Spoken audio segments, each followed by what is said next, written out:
Hello guys, welcome back in Goku Manhwa. Let's continue. After hearing that the rogue alchemy syndicate had been located, Ren couldn't hide his urgency.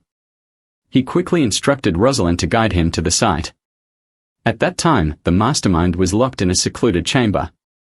Calculating and dangerous by habit, he didn't even glance up at the incoming noise, confident that his alliance with the High Council would keep him untouched. Staring him down, Ren said with fury that the crimes committed in his land wouldn't go unanswered. The alchemist let out a cold laugh. He mocked Ren for daring to oppose the council.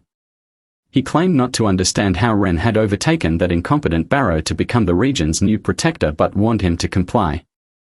Otherwise, he hinted, Ren's fate would be sealed in silence. This made Ren pause.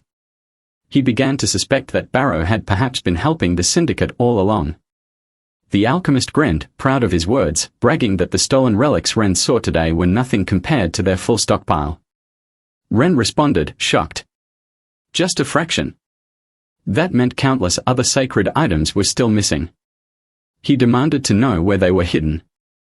The alchemist scowled, eyes gleaming with cruelty, then erupted into a loud laugh. He mocked Ren further, daring him to humiliate himself in exchange for answers, promising silence even if he did. Ren bit back his anger and warned him that keeping quiet could cost him dearly. Ren told him plainly that his life now depended on cooperation. If he stayed silent, Ren vowed to make him wish he hadn't. But the alchemist remained smug.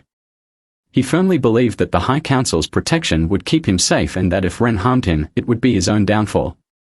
Ren scoffed at the absurdity of using the Council's name as a shield here, within his own domain.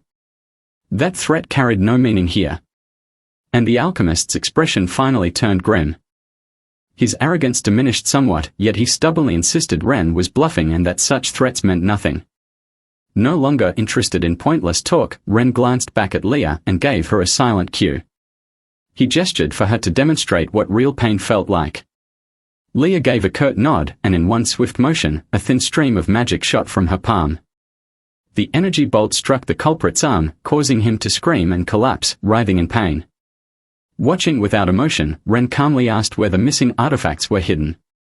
After enduring the magical strike, the alchemist grew visibly shaken.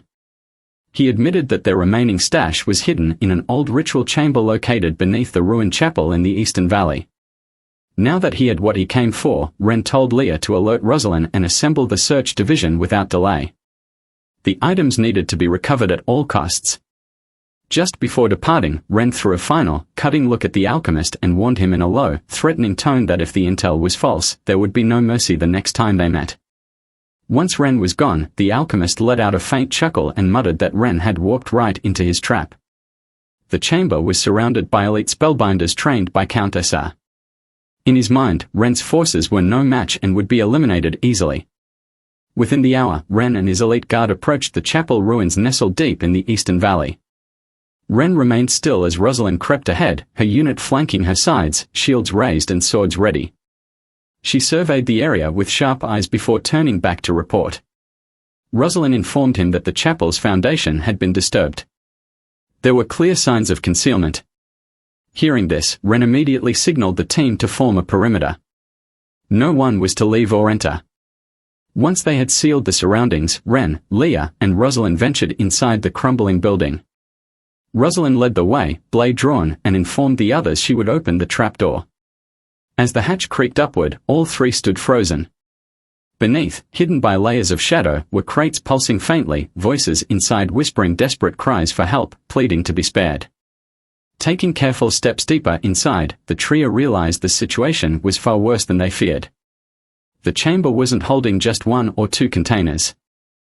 There were dozens, and each one contained enchanted crates brimming with stolen relics. Ren quickly instructed Rosalind to begin securing the items immediately.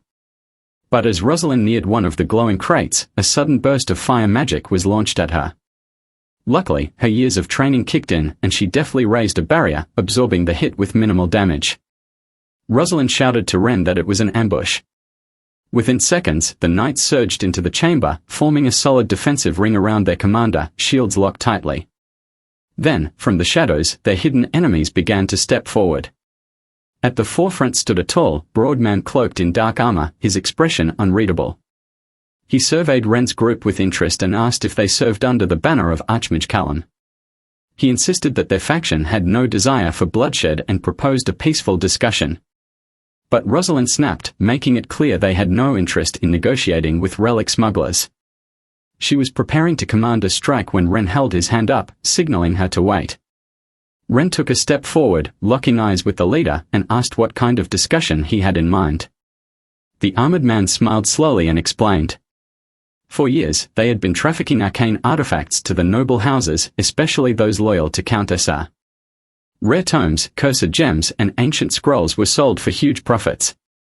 If Ren chose to align with them instead of fighting, they would not only share their annual earnings, but even gift him a few rare treasures, tailored to his personal interests and needs, at no cost. Rosalind's jaw clenched at his words, her fury burning hot enough to charge forward and end them all on the spot. Yet to her disbelief, Ren responded with a composed smile, his energy calm and unreadable. "That is certainly a bold suggestion," he remarked, almost amused. "So tell me, what sort of relics are you offering in return?"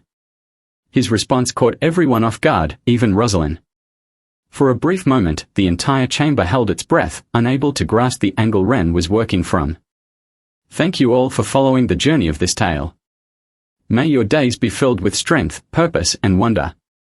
If this story intrigued you, please consider sharing your thoughts and reactions. Every comment and bit of encouragement means the world and keeps the adventure alive.